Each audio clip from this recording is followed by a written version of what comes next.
आज हम संबंध के बारे में पढ़ेंगे। संबंध, रिलेशन।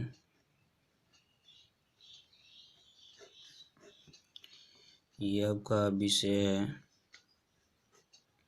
गणित कक्षा 11।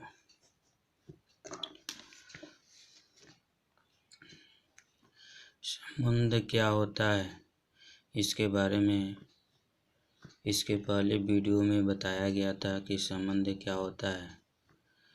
यहाँ पे यदि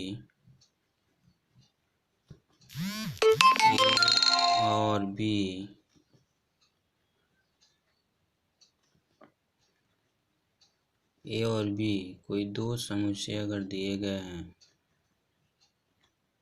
समुच्चय है, तब ए क्रॉस बी के किसी भी उप समुच्चय को ए का बी में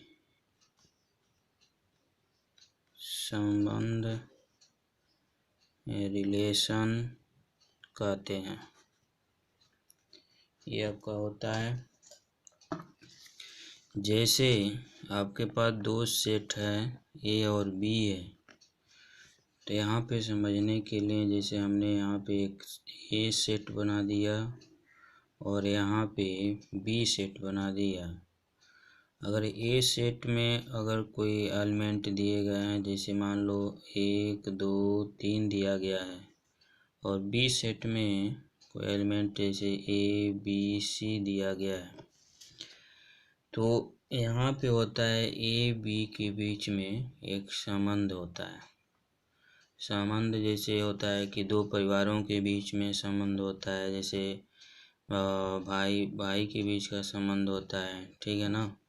तो परिवारों में जिस प्रकार हम संबंध के बारे में जानते हैं, रिलेशन के बारे में जानते हैं, उसी प्रकार गणित में भी आपका एक रिलेशन होता है। तो वह रिलेशन एक किस प्रकार का होता है, तो यहाँ पे ए और बी दो सेट दिए गए हैं, तो यहाँ से आपका होगा जैसे ए का बी से संबंध, ठीक है ना, या बी को ए से संबंध होता है, ठीक है ना। तो जब हम ए क्रॉस बी के किसी भी उप समुच्चय को ए का बी का संबंध कहते हैं, यानी ए का बी का जो संबंध हम दिखाएंगे उसको एक ऑर्डर पेयर के रूप में दिखाएंगे। जैसे ए का बी से जो संबंध है यहाँ पे, तो इनका जो ऑर्डर पेयर होगा 1 ए हो जाएगा। उसके बाद से 1 का बी से जो संबंध है तो 1 बी हो जाएगा। 1 का जो सी से संबंध है 1 सी हो जाएगा। इसी प्रकार 2 को ए से संबंध है, 2 को बी से संबंध है, 2 को सी से संबंध है। इसी प्रकार 3 को ए से संबंध है, 3 को बी से संबंध है, 3 को सी से संबंध है। तो ये जो संबंध लिखा जाता है एक ऑर्डर पेयर के रूप में हम लिखते हैं, ठीक है ना। तो यह ए क्रॉस बी के किसी भी उस समुच्चय को क्या कहते हैं, ए का बी में संबंध कहते हैं, ठीक है। अब यहाँ से ये जो आप यहाँ पे निकालें एक क्रमित युग्म जो निकाला गया है ए क्रॉस बी के लिए, तो यहाँ पे कह सकते हैं यह ए समुच्चय से बी के समुच्चय के क्रमित युग्म का समुच्चय है। यानी जो हम ए जो आपका सेट है और बी जो सेट है, तो ए और बी सेट के जो भी एलिमेंट होते हैं, तो जो हम उनके बीच में संबंध जो रिलेशन बताते हैं यहाँ पे बताया जाता है, तो उनको एक ऑर्डर पेयर यानी एक क्रमित युग्म के रूप में लिखा जाता है। और ये जो एक क्रमित युग्म जो होता है वो क्या होता है, क्रमित युग्म का एक समुच्चय होता है। ठीक है, जैसे यहाँ पे जिसे हमारे पास एक सेट है ए, एक सेट है आपका बी है, तो ए और बी के बीच का जो है संबंध बताया गया एक क्रमित युग्म के रूप में बताया जाता है। ठीक है ना, यानी ए का जो बी से संबंध है तो जरूरी नहीं है कि बी का ए से वही संबंध होगा, संबंध यहाँ पे क्या हो जाते हैं, बदल जाते हैं। ठीक है ना, तो यहाँ पे ए का बी के संबंध में ये जो लिखा गया है एक क्रमित युग्म का एक समुच्चय होता है। और यहाँ पे यदि ए बी कोई क्रमित युग्म है तो इस समुच्चय आर का एलिमेंट है, आर का एलिमेंट है। ठीक है ना, तब इसको हम किस रूप में लिख सकते हैं, ए आर बी, इस रूप में इसको हम लिख सकते हैं।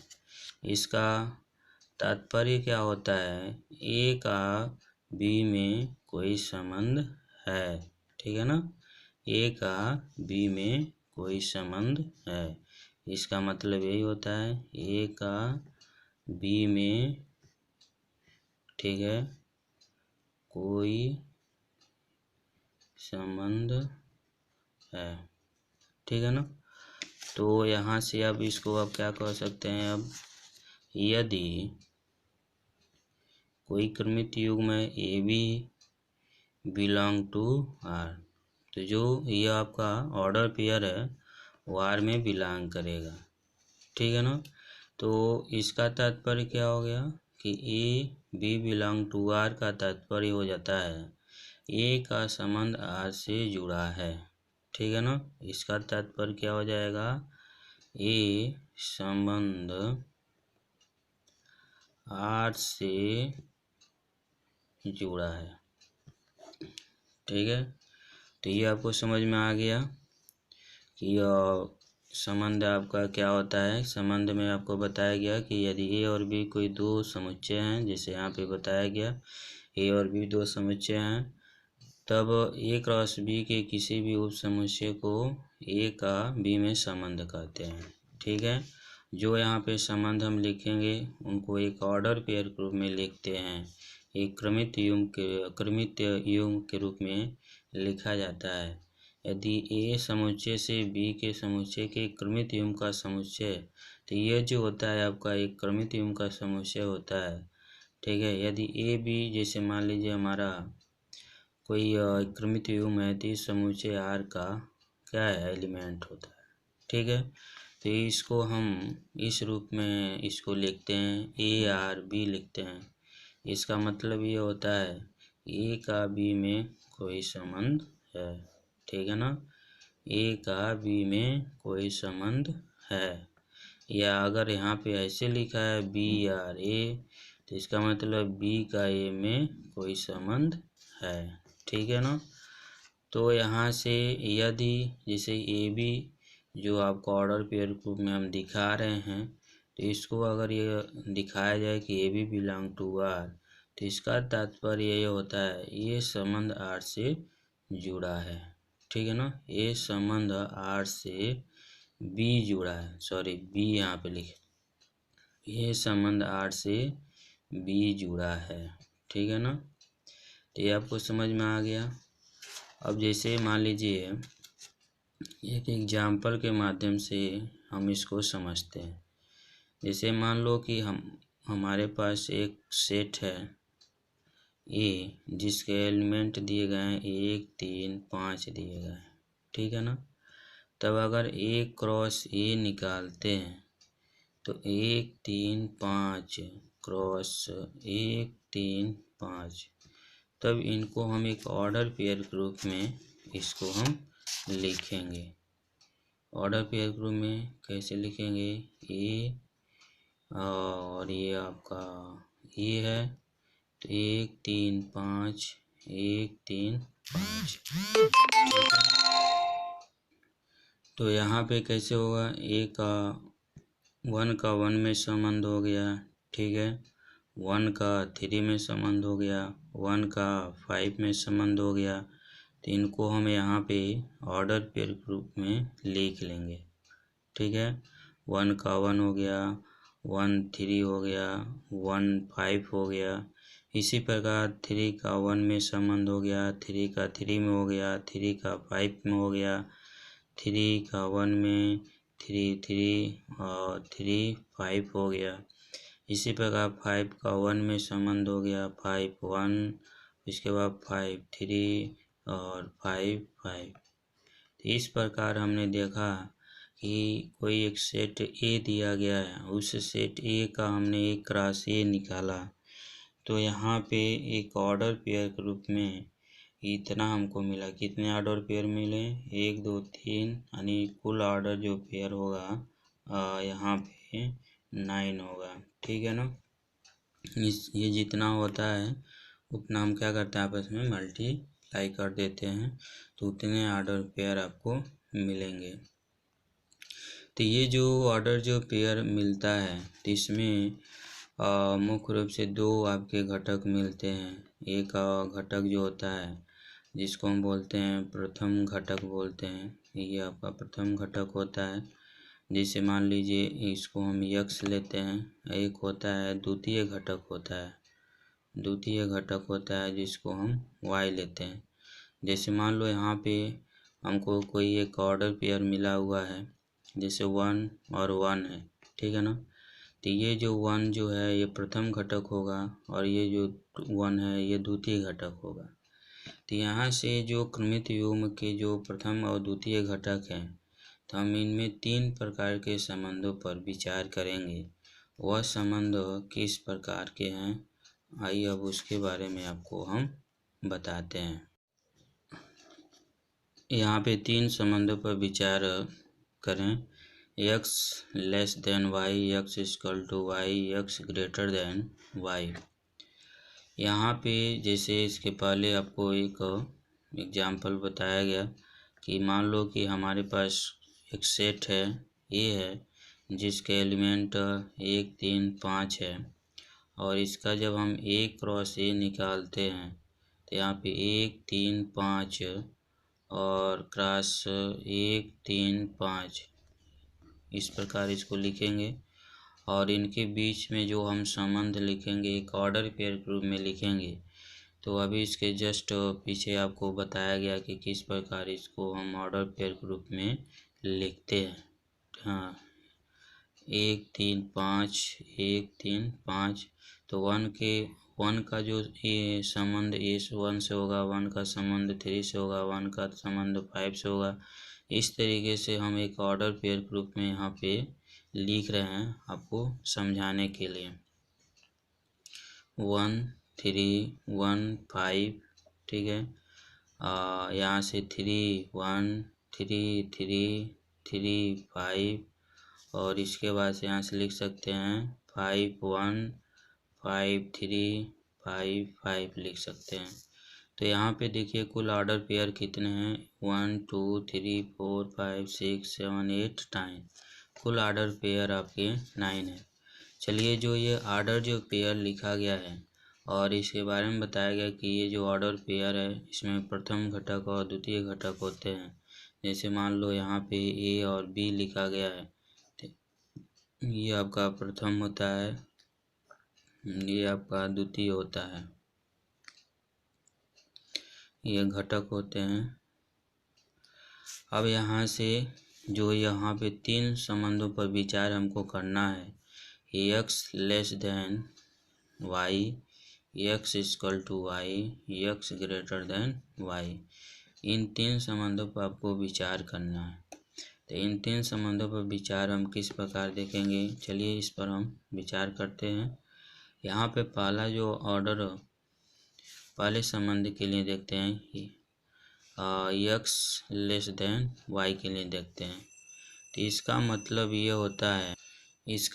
ये होता है कि जो प्रथम घटक है और जो द्वितीय घटक है, ठीक है ना, यानी प्रथम घटक द्वितीय घटक से छोटा होना चाहिए, ठीक है ना। इस पर विचार करें तो इसमें जो ऑर्डर पेयर है, तो इसमें देखिए ऐसे कौन से ऑर्डर पेयर हैं जो इस कंडीशन को फॉलो कर रहे हैं। तो देखिए यहाँ पे इसी ऑर्डर पेयर में हम तीनों पर विचार करते हैं। इसका पहले हम बता देते हैं आपको क्या क्या होता है। इसका मतलब ये होता है कि जो प्रथम घटक है द्वितीय घटक से, ठीक है ना, छोटा होना चाहिए। यह प्रथम घटक द्वितीय घटक आपस में बराबर होना चाहिए और प्रथम घटक द्वितीय घटक से बड़ा होना चाहिए। तो चलिए इस पर देखिए, यहाँ पे ये 1 1 है, तो दोनों घटक आपस में बराबर हैं, तो x बराबर हम y कर सकते हैं। ये इनके बीच का एक संबंध हो गया आपका। यहाँ पे देखिए प्रथम घटक के लिए 1 जो है लेस देन क्या है आपका 3 है, ठीक है ना। यहाँ पे 1 लेस देन 5 है, यहाँ पे 3 ग्रेटर देन 1 है, यहाँ पे 3 इक्वल टू क्या हो रहा है 3 हो रहा है, यहाँ पे क्या हो रहा है 3 लेस देन 5 हो रहा है, यहाँ पे 5 ग्रेटर देन 1 हो रहा है, यहाँ पे 5 ग्रेटर देन 3 हो रहा है, यहाँ 5 इक्वल टू 5 हो रहा है। तो जो तीन विचार आपको बताया गया, यहाँ पे 1 इक्वल टू 1 है, तो ये पहला हो गया। यहाँ पे क्या हो गया x लेस देन y हो जाएगा, यहाँ पे x लेस देन y हो जाएगा, ठीक है। यहाँ पे x ग्रेटर देन y हो जाएगा, यहाँ पे x इक्वल टू y हो जाएगा, ठीक है ना। इसी प्रकार यहाँ पे क्या हो जाएगा x लेस देन y हो जाएगा, यहाँ पे x ग्रेटर देन y हो जाएगा, यहाँ पे x ग्रेटर देन y हो जाएगा, x इक्वल टू y हो जाएगा। तो यहाँ पे ये जो ऑर्डर पेयर मिले हैं, इन ऑर्डर पेयर में जो प्रथम और द्वितीय घटक के संबंधों पर हम विचार कर रहे हैं, तो इसमें आप देखिए x बराबर y यहाँ भी है, x बराबर y यहाँ भी है, x बराबर y यहाँ भी है। यहाँ पे देखिए x less than y, x less than y, यहाँ x less than y, x greater than y, x greater than y, x greater than y। तो इस तरीके से जो यह संबंधों पर हम जो विचार किए, हर संबंधों पर हमने तीन तीन, ठीक है, ऑर्डर पेयर इसका मिला, ठीक है। तो इसको हम कैसे अलग अलग इसको हम बताएंगे। चलिए पहला देखते हैं x लेस देन y। तो यहाँ पे हम क्या लिखेंगे x लेस देन y, यानी यहाँ पर हो जाएगा x r1 y। तो इसका मतलब क्या हो जाएगा x r1 का मतलब x r1 y का मतलब क्या हो जाएगा आपका कि ये जो प्रथम घटक है और ये द्वितीय घटक है आपका, ठीक है ना। यानी इसका तात्पर्य ये होगा कि x का y में संबंध, ठीक है ना, x का y में संबंध, यानी x संबंध r से y जुड़ा है, ठीक है। इसका मतलब यही हो जाता है, ठीक है ना। यहाँ पे लिख सकते हैं x संबंध r, चूँकि यहाँ पे 3 केस बन रहा है तो इसलिए यहाँ पे r1 से y जुड़ा है, ठीक है। तो यहाँ पे x और y, यहाँ पे हमको क्या करना है, एक कोई समुच्चय यानी एक कोई सेट लेना है, और इसके बाद से जैसे हमने 1 3 5 लिया, और इसके बाद से a क्रॉस a की क्रमित युगों में से क्या लेना है, क्रमित युग्म जो हम बनाएंगे इसका a क्रॉस a का एक क्रमित युग्म बनाएंगे, ठीक है ना। तो इस क्रमित युग्म को हम कैसे यहाँ पे दिखाएंगे, जैसे यहाँ पे a और a है 1 3 5 1 3 5। अब जो हमारा संबंध है जिस पर हमको विचार करना है x लेस देन y पे करना है, ठीक है ना। यहाँ पे हमको सभी ऑर्डर पेयर नहीं लिखने हैं, हमको सिर्फ इसी कंडीशन पर जो ऑर्डर पेयर आएगा सिर्फ उसी को हम लिखेंगे, ठीक है। तो जैसे यहाँ पे देखिए यक्स 1 का 1 में जो संबंध बताएंगे तो इक्वल हो जाएगा, तो ये होगा नहीं। 1 का 3 में संबंध हो जाएगा, 1 का 3 में संबंध हो जाएगा, 1 का 5 में संबंध हो जाएगा, इसका एक ऑर्डर पेयर मिल गया। 3 का 1 में होगा तो ग्रेटर हो जा रहा है, 3 का 3 में इक्वल हो रहा है, 3 का 5 में। यहाँ पे देखिए अब कोई संबंध है क्या?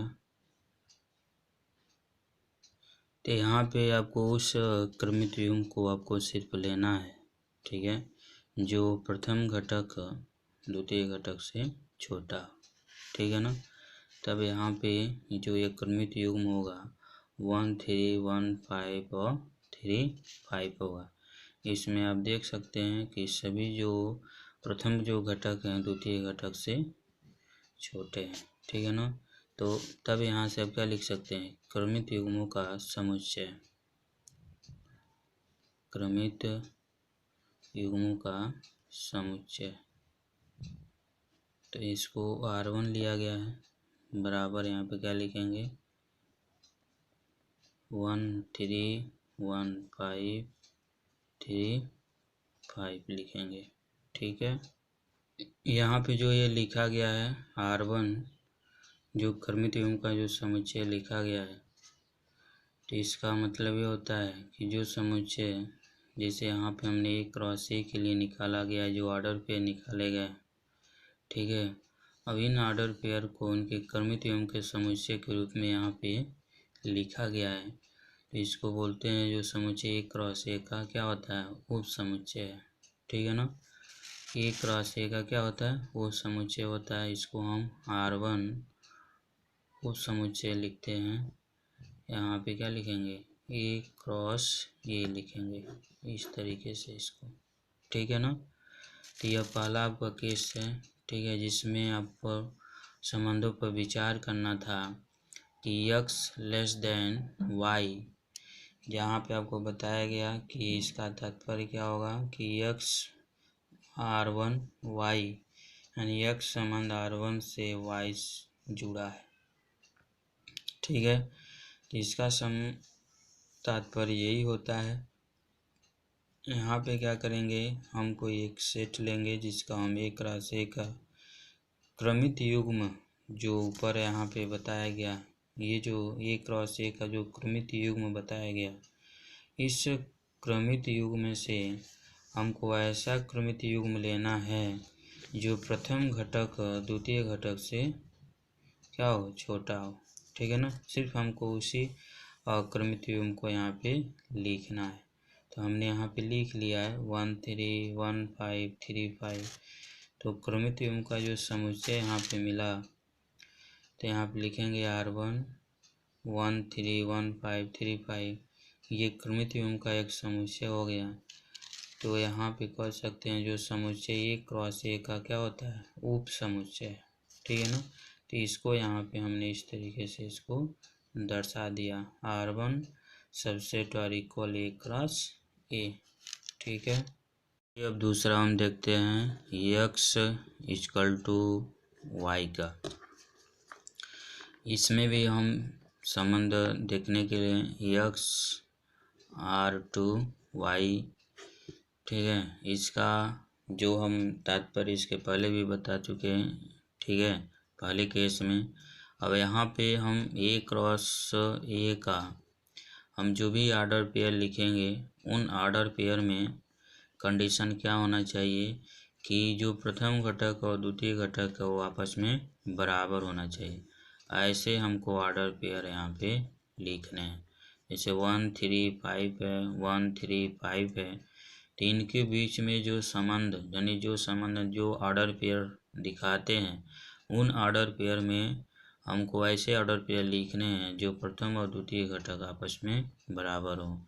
जैसे 1 1 यह आपस में बराबर है, 3 3 आपस में बराबर है और 5 5 बराबर है।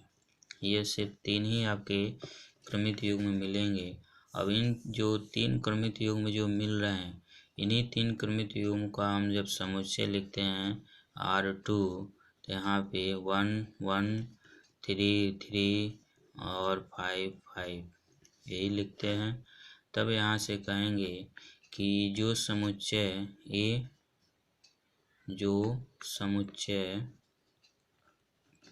ए क्रॉस ए का उप समुच्चय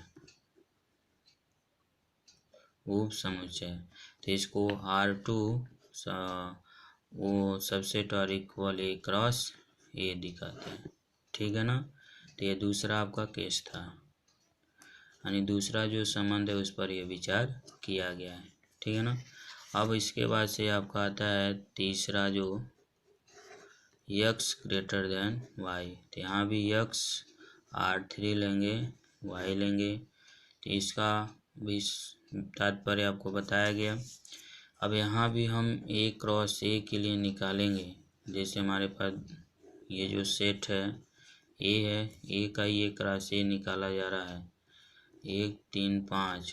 अब हमको यहाँ पे ऐसे क्या विचार करना है कि इसके जो भी ऑर्डर पेयर मिलेंगे, इन ऑर्डर पेयर में से हमको ऐसे ऑर्डर पेयर यहाँ पे लिखना है जो प्रथम घटक और द्वितीय घटक से बड़ा हो। ये आपको समझ में आ गया। तो यहाँ पे 1 1 तो होगा नहीं, 1 3 होगा नहीं, 1 5 भी नहीं होगा, क्योंकि यह देख रहे हो प्रथम घटक छोटा हो जा रहा है, हमको बड़ा चाहिए। तो अब 3 1 हो जाएगा। इसमें देखिए प्रथम घटक जो है द्वितीय घटक से बड़ा हो रहा है। 3 3 होगा नहीं, 3 5 भी नहीं होगा, और 5 1 हो जाएगा, 5 1 हो जाएगा। उसके बाद से 5 3 हो जाएगा, 5 3 हो जाएगा। अब इसके बाद से और कोई ऑर्डर पेयर नहीं है, इसलिए यहाँ पे ए क्रॉस ए में 3 ऑर्डर पेयर ऐसे मिले जो प्रथम घटक जो है द्वितीय घटक से बड़ा है। तब इसको हम क्रमित युग्मों का समुच्चय क्या लिखेंगे, R3 3 1 5 1 5 3 लिखेंगे। तो इसका मतलब क्या हो गया कि जो समुच्चय ए क्रॉस ए का उप समुच्चय है। ठीक है। तो इसको R3 सबसेट और इक्वल ए क्रॉस ए लिखते हैं। ठीक है। तो इस प्रकार आपको 3 संबंधों पर विचार किया गया, और 3 संबंधों पर विचार करके आपको एक एक संबंध के बारे में आपको यहाँ पे बताया गया।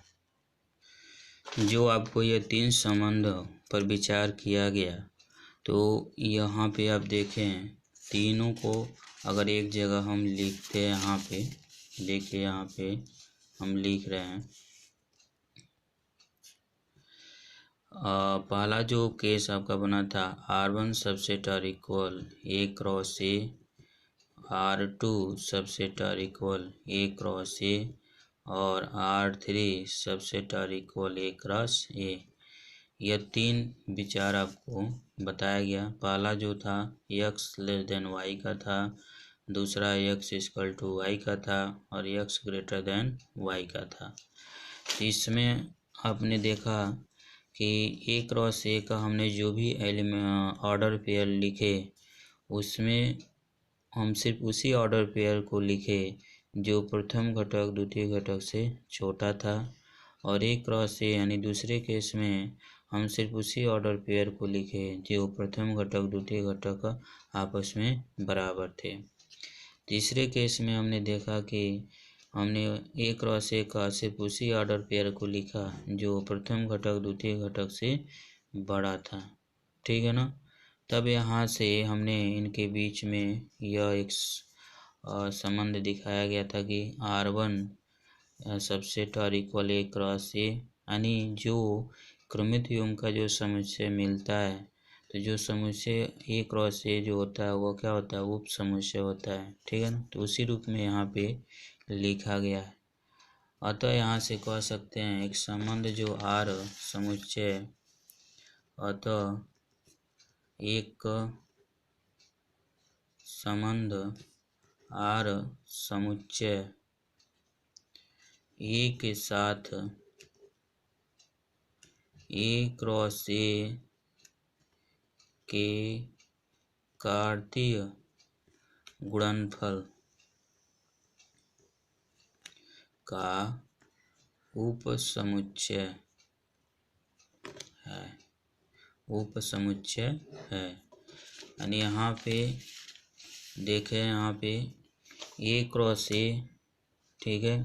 अब ए क्रॉस ए का जो ऑर्डर पेयर लिखा गया था और उसी ऑर्डर पेयर का जब हम क्रमित युग्म का समुच्चय लिखे तो वहाँ पे हमने देखा कि जो ए क्रॉस ए का, ठीक है, यहाँ पे देखिए जो ए क्रॉस ए का जो ऑर्डर पेयर है, जो क्रमित युग्म का जो समुच्चय लिखा गया वो क्या होता है आपका, एक ए क्रॉस ए का उप समुच्चय होता है। अतः यहाँ पे इसके बारे में यहाँ पे लिखा गया कि अगर हम जो संबंध आर समुच्चय ए के साथ अगर दिखाते हैं तो ए क्रॉस ए के जो कार्तीय गुणनफल के रूप में जो मिलता है, ठीक है ना, तो वह जो कार्तीय गुणनफल का क्या होता है, उप समुच्चय होता है। तो इस तरीके से हमने संबंध के बारे में आपको बताया। संबंध क्या होता है, उसमें संबंध में जो प्रथम और द्वितीय घटक है एक्स और वाई, और उनके बीच में जो तीन कंडीशन होते हैं, X less than Y, X equal to Y, X greater than Y, इन संबंधों पर विचार किया गया, ठीक है। तो आई होप यह तीनों कंडीशन आपको यह समझ में आ गया होगा। अब इससे रिलेटेड कुछ क्वेश्चंस आपको बताए जाएंगे, ठीक है। Thank you.